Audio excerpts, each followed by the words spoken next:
తెలంగాణ రాష్ట్రాన్ని మాదక ద్రవ్య రహిత రాష్ట్రంగా మార్చాలనేటువంటి రాష్ట్ర ప్రభుత్వం సంకల్పం మేరకు సిపి రామగుండం సిపి గారి ఆదేశాల మేరకు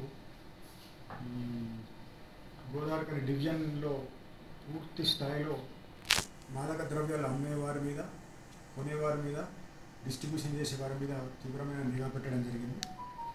దానిలో భాగంగానే ఈరోజు గోదావరి వన్ టౌన్ పోలీసులు ఇంద్రసేనారెడ్డి గారి ఆధ్వర్యం లోపల 2 వ్యక్తులను అడ్డగుంటపల్లి ప్రాంతం లోపల అరెస్ట్ చేసి వారి దగ్గర నుంచి 1 కేజీ గాంజాయి స్వాధీనం చేసుకోవడం జరిగింది.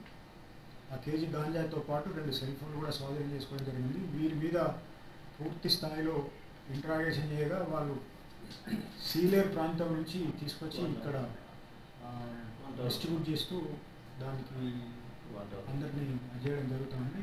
దాని మీద ఈరోజు వాళ్ళని అరెస్ట్ చేసి కోర్టులో ప్రవేశపెట్టడం జరుగుతుంది. వీరిని తదుపరి పూర్తి స్థాయిలో ఇంట్రాగేషన్ చేసి ఇక్కడ మిగతా దీని వెనకాల ఉన్నటువంటి చైన్ను కూడా పూర్తి స్థాయిలో బ్రేక్ చేసి కంప్లీట్గా శాస్త్రీయబద్ధంగా పరిశోధన చేసి ఛార్జ్షీట్ దాఖలు చేయడం జరుగుతుంది.